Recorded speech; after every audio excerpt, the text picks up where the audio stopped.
Hello, ladies and gentlemen, comrades and fellow travelers, TIR friends and family. In a momentary lapse of judgment, Pascal and Jason offered me a chance to run some of my own interviews. And this is the first in what I hope is a series. And I'm very excited today to be talking with Elise Herrala. She's a professor at Haverford and the Maryland Institute of Contemporary Art, um, and she's just publishing a book in January on the art industry in post-Soviet Russia, Ukraine, and we're going to be discussing her new book as well as the current situation culturally, politically, strategically on the Ukrainian military, Ukrainian Russian front. So please, everyone, warm welcome to our first guest, Elise Herrala. Hey, Kuba. Hey, everyone. Hello, Elise. Now I need to center myself because I no longer have a fireplace to distract people's attention. It's too So bad. It looks really cozy over there. it is. I can actually feel my back getting warm, and it will almost certainly be uncomfortable by the end of our talk, but that'll be a good signal for me when enough is enough. But congratulations on getting the book out. And why don't you tell us a little about um, Art of Transition? Sure. So the art of transition, or there's no the, I took it out. Art of transition um, is based on field work that I did in Moscow and a little bit in London, starting in 2012 through 2014. And I spoke with um, people from across the field of art, as I'm calling it, using Bourdieu. Um, and initially, I had wanted to just speak with collectors, but then I opened it up and realized that the story was much more interesting when you talk to artists, you talk to critics, journalists, also the collectors, to gallery owners, auction house people, and so really across the field, just to try to get a sense of, what was it like to be part of the art world um, in Russia at that time. And part of the reason that, or one of the reasons that motivated me to um, to look at art in particular was because, as I said, I was going to initially focus on the collectors because I wanted to look at the cultural basis of class formation. So really what I was interested in to begin with was, how is it that you have this society that was ostensibly classless for 70 years, right? And then suddenly you have this influx of wealth, and how do they go about sort of or how do they go about creating class cohesion, not just through money, right, but also through a sense of culture. And one of the ways that there was so many articles about how many yachts they were buying and the fancy designer clothes, but I decided, looking at sort of a more rarefied, looking at art, because now suddenly rich Russians were suddenly buying art, and this was a lot in the media during that time. So originally, looking at art as a way to try to understand cultural cohesion um, amongst the Russian wealthy. And then when I got there, I realized there was a more interesting story about cultural production in general in a post-Soviet space. So I think that one place to start is to talk about the difference between cultural production under the Soviet Union and the post-socialist um, Russian field of art. Mhm. Could you tell us a little about what it looked like under Soviet rule in terms of how art was created, how it was consumed, and the major differences between that art world and what we think of as, um, the um, art glitterati in the West? Yeah, absolutely. And I think that's really sort of looking at the post-Soviet um, or the looking at the Soviet art world is really sort of a fundamental place for understanding not just how art and artists developed later in the post-Soviet period, but also how the market developed, how the outside world outside of Russia understands them. So basically, Stalin in was it 1932 2 or 3, I should know that, it's in the book, said that art suddenly now all had to be in the style of socialist realism. So basically saying you cannot create, the glorious Russian avant-garde that is some of the most famous, coming out of that century in the world, could no longer be made. All art had to be in this style of socialist realism. And the thing about socialist realism is that it was figurative. It was highly these sort of realistic depictions of, and all the art had to be in to show the glory of socialism, of communism, right? And it all, think of smiling peasant women, on astride a tractor, fulfilling their quotas for the 5-year plans, and I mean, what? a lot of that art has actually taken on a second life online, like 30, 40 years after the end of the Soviet Union. And I bet a lot of our viewers actually have some as their avatar pictures of smiling peasant women on tractors or heroes of the Great Patriotic War. Um, the and but that was a break from what you were calling the avant-garde. Could you talk a little about what it was like before socialist realism was Yeah, imposed, had yeah. So it was, monopoly imposed by Stalin? yeah, glorious, like, think Malevich, glorious art that was really, pretty radical. And also, what's interesting is that a lot of those artists, in fact, were also, supporting a communist future, right? And they were trying to develop art that depicted the new socialist man or depicted a new socialist future. And Stalin said it's too bourgeois. And what we need is to have art that's readily, you can't just have a black square. You need something that's readily available or readily understandable to the proletariat, right? Something that's readily understandable to the masses. And you need something that can be legible as, effectively propaganda, right? And some of that art does, you read it now, not necessarily through the lens of Stalinism, but read through the lens of, this idea of a collective sort of, Socialist optimism, maybe you can yeah, call it. really, right? And like, the Stakhanovite worker who, met surpassed their quota. I mean, isn't every academic now trying to be that way? Like, um, so, but it was very limiting for the artists, and especially during Stalin, those artists who did not produce art within that style of socialist realism were, as you can imagine, sent to the gulag, imprisoned. And so, through the 30s, the 40s, things were pretty tough for artists, because it was either, produce socialist realism or produce nothing, right? And then Hmm. with Khrushchev, it opened up a lot, with the thaw after Stalin's death, in 1953, and so that opened up art as well. But art still was supposed to be in the style of socialist realism. So you still see the same themes, the same, glorifying the workers, the peasants, these kinds of things. But you had, at this point, you've got a more robust underground scene, And because the there weren't. whole Yeah, go ahead. and that's the whole concept of art for art's sake. And it's not just a Soviet development that art gets channeled into political directions. You see that in a lot of mobilization states. Absolutely. In Poland before World War One, when it was still partitioned, there was this collective belief that Polish art was there to maintain the Polish nation, was there to mobilize people towards patriotic causes, and art for art's sake, just doing something because you think it's cool, is like you said, a kind of bourgeois indulgence. Comes from a position of privilege, Mhm. and decent people don't waste their time with that. Absolutely. Yeah, exactly. I mean, Poland's a great example, and all through the Eastern Bloc. But not just there, right? And it happens in a variety of ways. Some more insidious than others, and some a bit more, cracked down on than others, right? And we can talk about that a little bit later.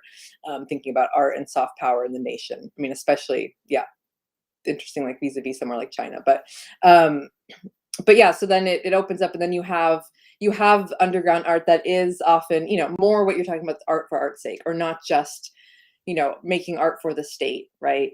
And so It could these, be critical, or it could just be about something that is outside socialist priorities. exactly, right? And so even if it wasn't, I mean, and many of these artists didn't feel that they were making critical art of the Soviet Union, but because it wasn't immediately apparent that, what their aim was, or what their necessarily Where's the their tractor? Where's the comrade? Where's the worker? How exactly. dare you call this art?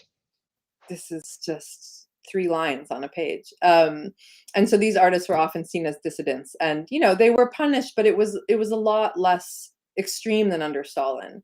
But you have these two different tiers, right? You have the official artists, the ones who make the art we're talking about, the socialist realism, and then you have the unofficial artists who, and oftentimes those unofficial artists did work as professional artists. A lot of them were children's illustrators, or they had an official artist job in some capacity, because, I mean, it's like the United States, like, or anywhere you need, your benefits are tied to your job, right? And so they needed the benefits, and then they could do their art on the side.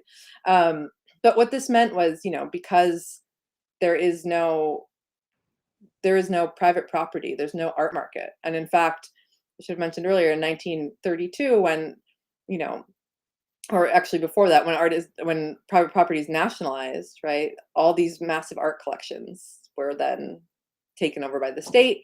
And so this persists, and there's no art market, and so these underground or unofficial artists are making art, and some of it is smuggled out by, Americans or Europeans. There's a good collection of it actually at Rutgers, in New Jersey. Um, Actually, um, why don't I want to get some recommendations from mm, you, for the sake of the viewers, but also because I kind of want to hear about it myself. Like, what would you say is some of the best art from the Soviet period, whether on the socialist realist side or the dissident underground scene? you mean as in like artists to look at, Artists or or particular works. The and you've got good taste, so I want to know. thanks. Yeah, socialist realism, I just don't. It's less interesting to me, so I just don't know as much. But in terms of underground artists, one of my favorite is Eric Bulatov, and I think he left the Soviet Union. A lot of these artists immigrated in the late 70s. Another one who's probably the most famous, um, uh, and who went to the United States, and I think he must still live in the United States. Why am I blanking on his name? Oh, Ilya Kabakov. And they were these sort of unofficial, and Kabakov's art was often critical. He did some installations. This great one about the man who flew to the sky, I think, where it's like a room, Soviet room, and then there's a big hole in the ceiling where you could see someone like flew right out. And one of the things I love so much about Bulatov is that he uses sort of iconography and imagery from socialist realism, and so he uses a lot of text in his work. He has these sort of, if you look at it, you think, oh, this might be socialist realism, but in fact, it sort of has these critical, and it says text in Russian that has a critical look at, his current. Oh, yes, there you go. That is Bulatov. Um, and he was actually having, when I was doing my research, he was having a big retrospective uh, in Moscow. Yeah, so those are two of my favorites, Bulatov especially, of that period. And I didn't actually, in my research, I didn't actually talk to any of the unofficial of that generation who were, sort of came of age, I guess, in the 60s and Many of 70s. them, like you mentioned, end up outside of Russia Mm, anyway, and they're because unlike the state backed socialist realist art, there is an international appetite for the art of dissidence that has some um, Cold War sensibilities to it. Yeah, exactly. And so, and even today, and this is something I talk a lot about in the book, and why I was saying, your question of what was the Soviet art world looking like, and why it's so important even for today's artists, is because the art produced during this period in the 60s and 70s um, has a lot of cachet on the international art market. Um, and I argue that in part it's because it's being read still through the sort of Cold War lens, right? So Russia being an enemy, and once again, sort of an enemy, right? Russia being the bad guy, and any art that is seen, even though it wasn't always critical, any art that was seen as being dissident art or against, what the American enemy would be, was like, oh, well, we need to support these oppressed people, right? And so that art was seen as sort of exotic and sexy and interesting. Um, A little like how Ai Weiwei was treated by Western audiences once the People's Republic of China decided that he was politically suspect. Completely. And I don't like to be so cynical to say like the only reason this art is sort of upheld or gets the recognition that it does is only because of this sort of Western appetite for the sort of You, dissident art. you don't have to be hated by the communists in order to succeed here, but it helps. But it helps. I mean, and I do think, someone like Ai Weiwei, I think, a lot of his art is really thought provoking and interesting. But I do think also that you do get a lot more attention. Or someone like, Pussy Riot, like in terms of the performance art space, and what they did was bold and incredible. And like they should get a lot of attention for that. But anyway, the point being here that with the unofficial artists of the Soviet period, during the actual Soviet period, they got some attention, but there wasn't really a market for it because it was hard to get pieces out. And then at the end of the Soviet Union, then they start, or there's interest for it in the 80s as it's opening up. And now even today, that's still sort of most interesting on the international buyers, as opposed to no one cares about contemporary Russian art. And And so the I contemporary artists are sort of in the shadow of those artists. and before we like move on historically, I there are a couple of old Soviet artists that I wanted to mention. Like Mm, um, one is the author Mikhail Bulgakov, mm, because in Master and Margarita, apart from the story itself, which is extraordinary, it's really a modern classic I can't recommend enough. You also get to see how the union of writers works and mm, what it's like to be a writer, somebody who's trying to do creative things under the conditions of um, sort of early Stalinism, where there's a great deal of control. There's one union that all writers have to belong to, and politics occurs at the level of the writers' union with very dramatic consequences if you fall afoul of the bureaucracy. And the other is Zhiga Vertov, a director who was one of these ultra-modernists that was trying to experiment with new forms. Cinema was a new media at that point, and to try to create a socialist dynamism that would somehow capture the excitement and new spirit of both modernity and the new socialist experiment. And mhm, both of those types of works then it's an abrupt halt once the mandate of socialist realism is imposed on the Soviet art world. mhm, And you also talk about the avant-garde sort of underground artists, 60s, 70s, 80s, and there's an interesting intersection between that world and both the West and generally, but also kind of post-socialist politics. And mm, I can't help but think of Edward Limonov, mm, who comes out of this scene I think he was from Ukraine. He was like a writer, a musician, and he ends up in prison for a little while, and then he's sent to the United States as a kind of um, voluntary exile. okay. and he moves from encountering the repressive conditions of trying to be creatively active in the Soviet Union to the repressive conditions of being poor in the United States. And you add those two experiences together, you get National Bolshevism. He becomes one of the biggest international supporters of Serbian nationalism during the Yugoslav wars. And then he returns to Russia, takes the swastika out of the flag of the Third Reich, puts in the hammer and sickle, and now we're off to the races with a new ideological formulation, which might in itself be thought of as a kind of performance art, Right. where you're radicalizing both against Russian bureaucracy and the promise of Western neoliberalism. And so like lead us through a little of what happens in the art world after the end of communism. Well, it's interesting. I mean, sort of the promise of Western neoliberalism and how quickly that sort of disappoints, right? And I think, you know, one of the interesting things about the end of the Soviet Union and the artists so when I look at two generations of artists, and I call them one, the last Soviet generation, which is not my term, that was Alexei Yurchak, an anthropologist who talks about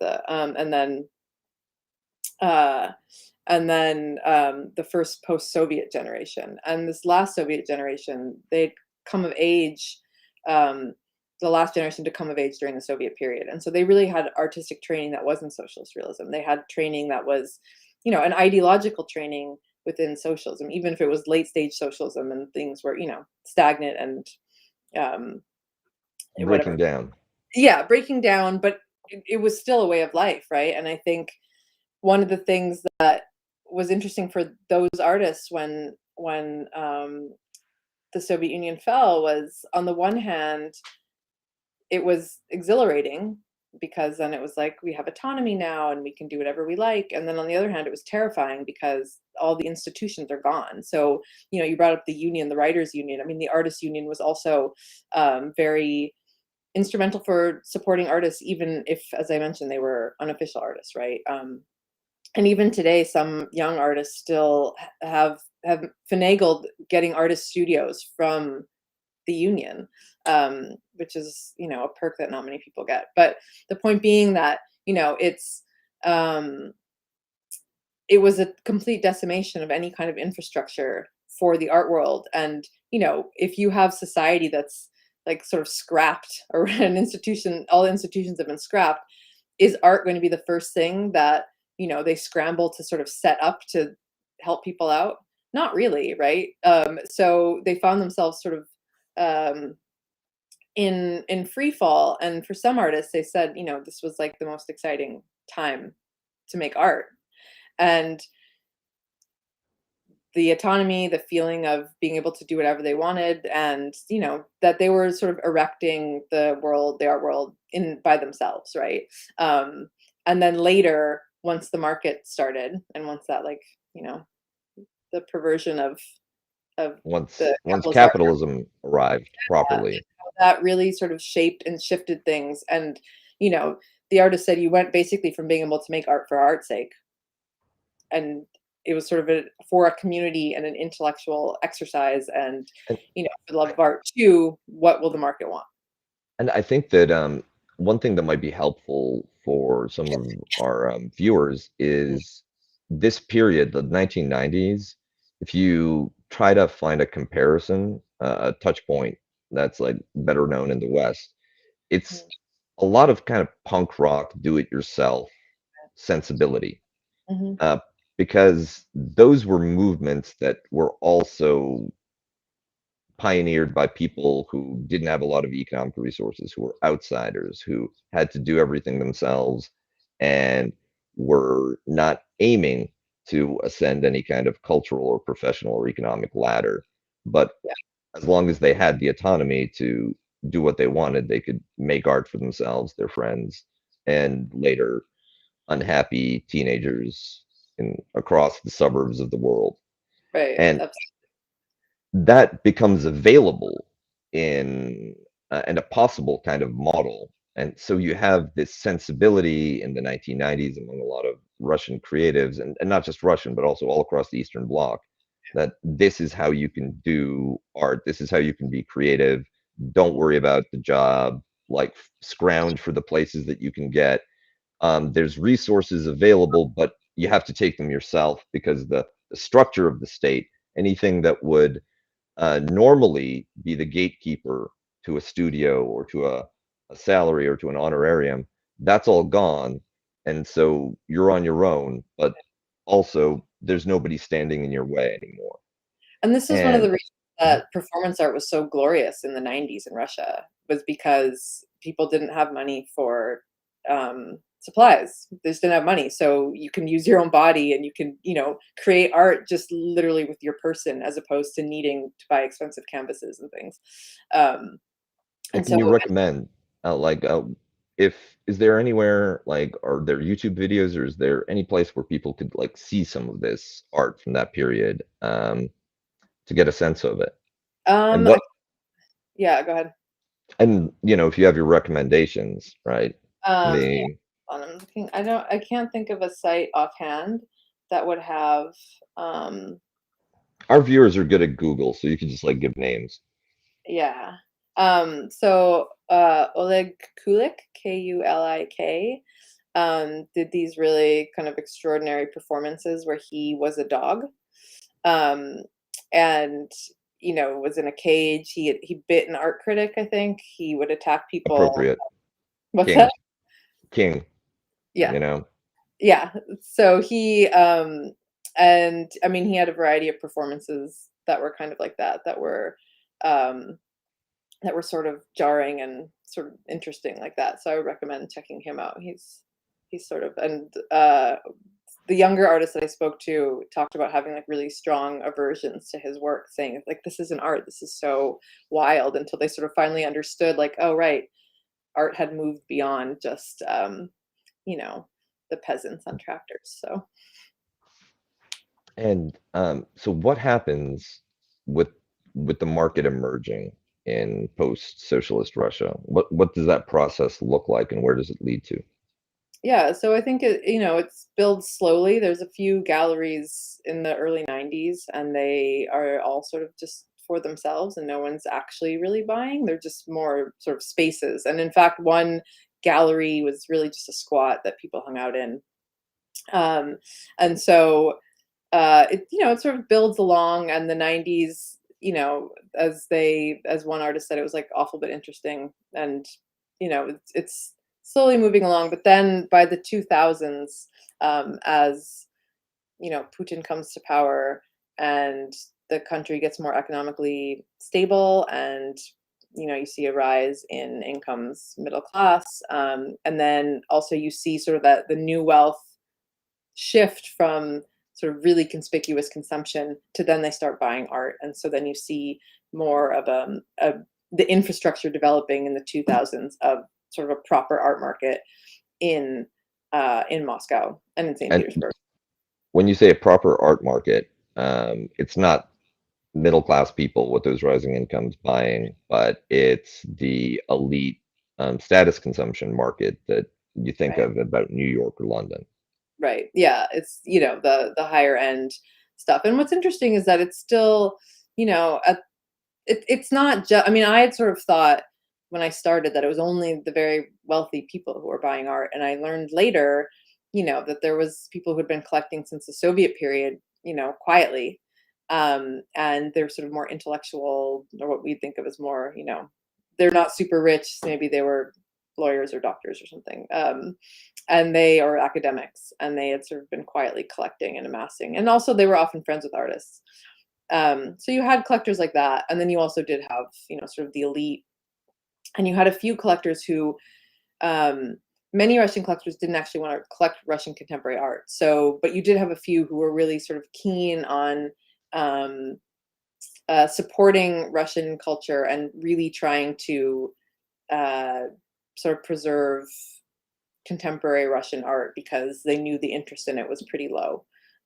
So they sort of turned to contemporary Russian art in the galleries there, and this was booming really until the financial crisis in 2008, and then it took a dive, And and it hasn't recovered since. what Or was what was the motivation? Was there a political or cultural agenda behind the collectors that specialized in Russian art? That's a good question. I mean, some said that it was sort of political insofar as like no one else is going to buy this art and I need to support it. I mean, as one collector said, collectors seeing it as like a responsibility and seeing it sort of on national lines and saying, what can I do for a French artist or an American artist? I can't do anything for them, but I can do something for Russian artists because they need someone to buy their work. And another collector very much, only bought young artists who needed help, basically, who needed his, as sort of the old model of Patronage model. patronage, exactly, Yeah, right? before Um, Patreon, we had actual patrons. yeah, exactly, and they saw themselves as needing to fill that role because they understood that the market was not great and that the state wasn't really going to do much to help either, right? And so they sort of took it upon themselves to collect. And this is for contemporary. This isn't for, you also have Hmm. collectors, oligarchs who do collect like socialist realism kind of stuff. And that's a different ideological issue. Yeah, the Soviet nostalgia market is another beast entirely. Absolutely. Um, and speaking of oligarchs, what's their role in this? They secure a grossly disproportionate share of national wealth through mostly foul means during the privatization period. Right. And that gives them the ability to buy all the yachts, buy assets, buy resources. Um, does that economic power and political power and social status then translate into a role in the art world? Yeah, absolutely. 100%. I mean, the best contemporary art museum in Russia right now is called Garage. And it was started by Roman Abramovich's, I think there is an ex-wife, Dasha Zhukova. And I went to it when it was in its first location, and it was pretty great then. And now it has this glorious new building. I think it opened a few years ago, and they get artists from all over the world. It's like any major contemporary art museum that you'd find at any major capital, right? Hmm. And I speaking to one art journalist when I was there. I mean, he was very disparaging of exactly what you described. These people who have this ill-gotten money, and it's so gross, and the oil, and all these things. But at the same time, he was like, they're doing the most important stuff for art and culture right now. They have foundations that give money, and a lot of artists were sort of torn about taking money from these foundations. But I mean, it's like, is there a Sackler wing in American museums? In a lot of them, yeah. I mean, now Hmm. whatever, they're taking them down, but like At if you think, Harvard, there's a Sackler Museum. yeah, yeah. So if you think about all the money that that funds culture, I mean, it's a similar thing is happening there, and they are really sort of important for providing institutions and infrastructure of art that maybe wouldn't exist otherwise. So So is what we're seeing a replay of the kind of early 20th century um, robber barons using culture, using philanthropy to launder their power and wealth in a way that to make them more socially palatable and seem more acceptable to both polite society and the country at large. I mean, yeah, it seems that way in a lot of respects to me. I think, and again, a very cynical reading, right? And I think, you know, a lot of those institutions that those robber barons did for precisely those reasons, right, are sort of enduring cultural That institutions in this country. I mean, Uh, that's the center of the art world in a lot of Western countries. Basically you can't name the top five galleries without running into one or more evil billionaires. exactly. But at the same time, like, you know, I hesitate to lump them all in and say they all have these, they're all just trying to launder their image of, like when you talk to them, there's an excitement there. There is this feeling of a national responsibility of trying to do something. And, some who were maybe a little bit more critical of the current political climate, felt their responsibility a little differently than just sort of status, right? But I do think, I mean, it did remind me a lot of the robber barons and the sort of institutions that come out of new wealth like that. And but also this And idea of when you have a society that needs to be rebuilt and institutions that need to be rebuilt, and if they're the ones who are stepping in, at least someone's doing it. I don't know. I like depends which day you catch me out and how I think about that. well, in a lot of ways, the it's kind of a reversion from a period when the state dominated resource allocation, when the state determined which types of art were both permitted and supported, Hmm. to um, not a democratic sort of free for all where everybody can do anything, but that power gets fragmented and reconsolidated in the hands of a relatively small social class that can once again play the role of gatekeeper and patron. Right. And granted, you've got like a diversity of views because it's not just one office in the Ministry of Culture in Moscow, but it still is a very polarized Right. art world, much like the art world that you see in all across Right. developed capitalist economies, And but yeah. at an earlier stage where maybe you don't have more um, intermediate or spin-off Right. institutions. Right. Yeah, I mean, I think it's often a question that I ask my students, and I was just teaching at an art college and asking them like, what would it actually look like if we didn't have this structure of the art world? Like, how can we conceive of artists getting supported by the state, right? Um, Other people can buy art who aren't just extraordinarily wealthy to actually not just have a reprint on your wall, but you can have real art, right? Um, that there's access to, I mean, I guess a lot of museums are free, but not all. Some of them are very, very expensive. And try to expand, ask them to sort of conceive, and they're being trained to be artists, so they are artists. And like, what would it look like for you if you didn't have to work 7 jobs to try to scrape together something, and like it wasn't a failure of imagination, but they really just could not conceive of how that might look, right? And so it was like trying to explain the Soviet art world and like, you know, let's get socialist realism and, sort of the repression aside and think like, what would socialism look like for an art world in a way that wasn't, sort of also authoritarian? And it was just crickets. Like we really didn't get anywhere in the conversation. It's it's a little like the Mark Fisher quote, where it's easier to imagine the end of the world than it is to imagine the end of capitalism. And there's these social democratic models like Canada, much of the EU, where you have public funding for culture through grants, all kinds of state support that has an Yeah. arm's length relationship between the government and the juries or evaluators who are actually awarding them in order to try to avoid that authoritarian impulse.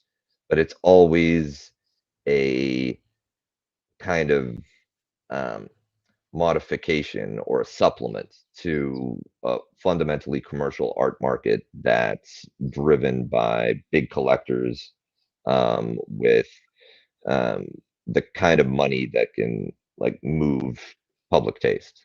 Right. And the other issue was that, and part of I think what was a struggle for students is like the market also provides a level of consecration that, and these institutions, like what's in the top museums, that must mean it's good. What's sold for $100 million at auction, that must mean it's good, right? And so this idea that the market and these sort of prestige institutions, created and, run by trustees who are very wealthy, right? That this all provides a level of consecration that it's really hard to look outside of. And without that, does art have the same status? Does art still have the same prestige if we're just Or is saying it like, yeah, just anyone? graphic designers making T-shirts for friends of theirs? Yeah, and like I gotta be honest, my art students made some really cool t-shirts. But like, I know, right? Like, we should have a museum of those. completely. But then, the whole structure of the art world then falls apart if you don't have these things in place that control, that gatekeep who can be part of it and who can't. Because as much as we've been talking about status in terms of sort of oligarchs, collectors, founders that are trying to secure respectability on top of everything else they have, the art world is also a pretty strong, pretty strict status competition among artists, with Absolutely. that, with markets and gatekeepers being, like you said, the consecrators, the judges that tell you if you're worth anything. Yeah. And I think, one of the issues that the Russian contemporary artists had was that they felt they didn't have a lot of status on the internet. At this point, the international art world is what's important, right? So they're looking, especially the younger ones, are just like Russia. Like, we're not confined. We're all on the internet, right? We're not confined Hmm. to just being a Russian artist. They thought of themselves as these sort of global artists. They're, just like anyone does their age, right? And so for them, they felt really pigeonholed, and people would only sort of see them as Russian artists, meaning as, sort of they should be dissidents, or they should be against Putin, or they should be Or talking, should they be nationalists, right? they should be Like, you can nationalists, go that direction too. socialism, and that they didn't feel any of these things represented what their interests were. Um, but in terms of status, they also knew that no one was terribly interested in Russian art on the international art market, right? So for them, it was always this sort of quest to get more exposure, to sort of be outside of Russia, even if they still wanted, And loved Russia for particular reasons, but then wanted to expand outside of that. And they found it really hard to break out of sort of the cliches, basically Cold War cliches, and now like mhm. sort of Putin-era cliches of what it meant to be Russians. And that was really frustrating. And as an Eastern European, the inferiority complex that you develop towards, right, the real Europeans, Right, French, Germans, Americans, Brits, Italians, makes it sting so much more when you don't have an international recognition, when your audience and your reputation are limited nationally. right, You like, you know, grant it's the sort of mentality where, my people like this, but my people aren't good enough. I need the actual people who know art, which right, who must live somewhere else. right, I see them on TV. They're the ones that I should be producing for. right. Um, and on that note, have the sanctions imposed after Crimea and sort of gradually escalated throughout the Putin period, have those, in the way that they've cut off Russia in some meaningful ways from international markets, Mhm. is there an impact on the art world um, from those economic developments? That's a good question. I think, I can't really speak to now. I can speak to sort of around the time that I was doing research and ended, which was it was in 2014. And I went in the fall, and everyone could already feel it. I mean, they talked a lot about what was going on. The galleries were feeling it, feeling the sanctions, and feeling basically that there was a hesitancy for people to buy. They just didn't feel like it was the time to buy art, right? Because there was a lot of uncertainty economically, and it wasn't, people didn't feel like comfortable buying art. What was interesting to me was that I spoke to some artists who were in the last, calling the last Soviet generation. They were born between 1950 and 1969, and when I spoke with them in 2014, they were saying, they had stayed all through the sort of turbulent post-Soviet period, the 90s, when everything was so chaotic, and they stayed through the Soviet period, and they said it wasn't until 2014 that they finally felt like they were scared and they wanted to leave, which was interesting to me. And they were like, fundamentally, something is really shifting. And in part, some argued like, yes, this is like a history reproducing itself. But on the other hand, like there is something that seems a bit more sinister. Now, to my knowledge, none of them actually left. Um, It's but the whole if Trump wins, I'm moving to Canada thing. yeah, basically. But also, I think, judging from some of their Instagrams, they were starting to spend a lot more time in Europe. So, um, but yeah, and I think I don't know how much the sanctions. I'm not sure what's going on now. I do know that a lot has changed and grown in the art world there, and you have sort of newer upstart sort of auction houses and galleries and things. It's expanding, but to what degree I don't know. And I also know the galleries started, I believe, like uh, not a union, but a sort of a council. I can't think of what I'm trying to say. But anyway, they Like a professional association. yes, thank you. Professional association, organization. They're trying to get more organized, basically. And there's new publications. So it seems to me to be growing. But I don't know actually like to what degree, it's been hindered by that. So There are a couple more things that I want to touch on. We've got about 10 minutes before I've violated my promise to not go over an hour. And one is, what about on the kind of like mass popular level? Is Russian contemporary art going to um, is it reaching regular Russians, especially people outside of St. Petersburg, Moscow? Is there any interest or appetite in it? Is there art education for people that aren't necessarily born into that world? And then the second thing, once we've talked about that, I want to turn a little to Russia, Ukraine, and the West. is there a specific question, or you just want to Oh, turn? yes, yes, yes. What are regular Russians engaged in the art world at Right. all, right? Or is it this field of creators, curators, Yeah. and collectors? Yeah, I think the reach isn't great. I mean, there have been a few uh uh galleries and sort of art world people who've been doing it a long time who've really tried to reach outside of Moscow and reach outside sort of the main capitals, and with some success. I think it's also growing, but very slowly. I think it's very stark to me the times I've been in Russia how different the rest of the country is from Moscow and from St. Petersburg and sort of those cultural capitals. I mean, not unlike, I suppose, the United States, right? Um, but I think a lot of people don't really get it, contemporary art. They don't really care. It doesn't have the same kind of interest sort of broadly. And I think that's also one of the frustrations that a lot of people in the art world have is that, I mean, they would argue, so many people said this is not coming from me, but a lot of people told me that they had missing art history, that they didn't get to learn about art history for a long time, 50 years, whatever. And so therefore they don't have this sense of the trajectory of art. And then they don't have the sort of understanding of why contemporary art can be interesting or good. I mean, I think that may be part of the story. I think it's also, taste levels. But yeah, I think in general, it doesn't have sort of wide appeal. And I think that's part of the issue is that you don't have the Western collectors and the Western interest in it, but then you also don't have sort of the domestic interest. And then therefore you sort of have this watered down art world that, can't You really find its footing.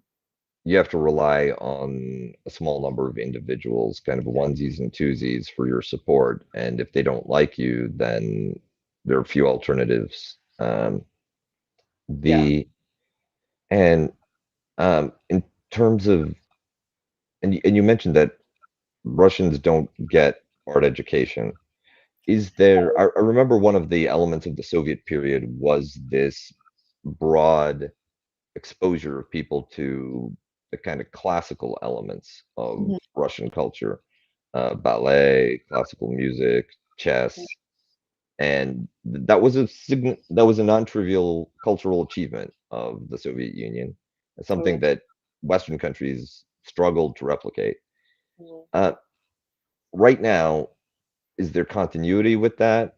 Is there any attempt to try to tie in, let's say, 20th century developments in art and Russian art into that cultural patrimony, or has it broken down completely?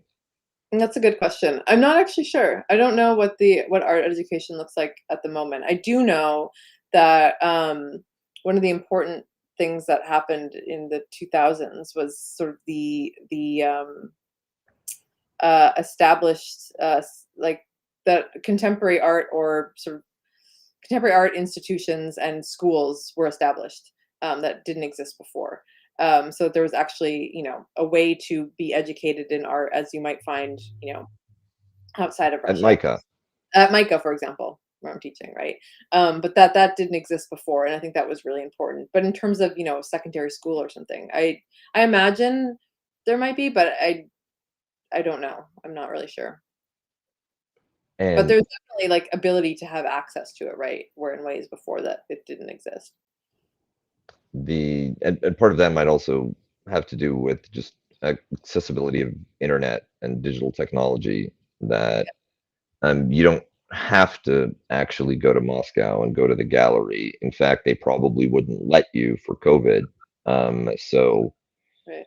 in some ways, there's been a flattening of the way that people experience art just because of the pandemic restrictions, and Mhm. we'll see what the consequences of that are in, Yeah. the next 5, 10 years. Although I will But say mm, that my Russian friends have told me that it's been like COVID hasn't really existed. Like people just kind of, I mean, they all had COVID. They just like sort of went about their mm, lives. So maybe it didn't make a difference. I don't know.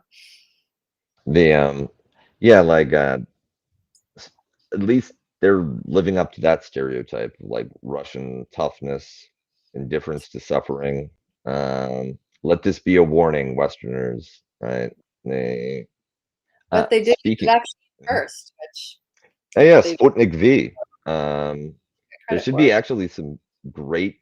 What I would like to see, if any Russian contemporary artists are watching, I would like to see a socialist realist depiction of Vladimir Putin holding the first dose of Sputnik V with like industry and science in the background. Love it. Yeah, Um, I absolutely. the They should have a I want competition to do. exactly the and have you seen that have you seen that um cathedral? They're building a new Orthodox cathedral, which is going to be very like Russian national centric, and Mhm. they have icons of Bolsheviks up on the wall. Interesting. Putin's makes an appearance. It's the sort of thing which sounded like a Turkmenbashi vanity fantasy, and then they actually are at 80% of construction right now. So, you know, life goals. See And then that cathedral. Get wow, our Putin Sputnik V um neo-socialist icon up on one of the walls. It's fine right. if it's just in like the sacristy, or like over to the side. We don't need pride of place, but Well, yeah, speaking yeah. of, can you still see his body? I feel like did they close Lenin. it? Yeah, I don't Lenin. know. Maybe he has COVID now. But I thought they were closed. the You could go see his body right on Red Square, but I don't know if they still do that. I saw Mao, and Mm. that was impressive. Um, it looked like he had a light bulb in his head. Um, but I That piece haven't of had a chance to see the Lenin mausoleum. The It has a very high rating on Google, um, and the internet says that you oh, can, but that's exciting. I haven't dug hard enough, Mm. dug deep enough to get like an authoritative answer. So don't swamp me in the comments. I'm But sure to someone said us. touch, but I can't get by without actually asking about the security situation. Like with in terms of the art world, is there a reflection of the kind of hardening nationalism that leads to things like Ukraine, NATO, Russia standoff? Are there people who are trying to use the art world um, to push those kinds of nationalist narratives? Or is this developing sort of in a completely separate silo, which might spill over more as an effect than influence as a cause? I think there are some uh, artists who are very nationalistic and who would do exactly what you're saying. I can think of one in particular who is not Putin's inner circle, but very, very nationalistic, and it's sort of similar to themes that you might see, you know, in any sort of right wing nationalist kind of situation. Um, I haven't necessarily seen them use art in that way to, you know, sort of in the propaganda way. I think the way in which I see the state interacting most with art is either to shut down what they don't like, that they see as critical, and you don't often see it in the sort of soft power move that you might see elsewhere. Um, and I think it's sort of ignored, really, by the state unless they find it irritating. And I don't see the sort of mobilization um, as you might have seen during the Soviet period. The um, so where do regular Russians kind of get their Mm. cultural fix, their creative fix, if the art world remains a relatively elite bubble, the state isn't pushing the kind of socialist realist propaganda of the past? Who fills that void? I realize this is kind of outside outside the scope of your book, but I'd be curious at your thoughts. You mean in terms of institutions or, you know, Anybody, yeah, I like mean, go ahead. so a little more context. I was also thinking about jazz diplomacy and the kind of like blue jeans fixation and the Westophilia of late communism and the early transition period, where it was just a floodgate of Western popular culture going all through the Slavosphere. Um, and is there a similar phenomenon with like any particular distinctive source, or is it just kind of people watching videos of their friends doing stupid things on YouTube? Yeah, I'm sure. I mean, you know, I think there's that. I think, you know, people do, at least in the major cities, go to museums, do cultural stuff that you might find anywhere. I mean, it feels it's becoming more and more sort of recognizable in that way, like Europeanized maybe. Um, and yeah, I think there is a growing sort of or home. You know, reference the obsession with the West, and I think there is sort of a growing organic sort of Russianness to culture that, you know, is sort of maturing in a way that you hadn't seen before. And not just for oligarchs. Not just for oligarchs, for everyday people. All right. Thank you so much for talking with us today, Elise. My guest is Elise Herrala, and her book, Art of Transition, the field of art in post-Soviet Russia, is will be published in early January by Routledge, and she's teaching at Micah and Haverford. So those are some very lucky students. Thank you Thank you very very much, much. Elise. Very fun. All right. Take care, everyone, and we'll see you next time on This is Revolution.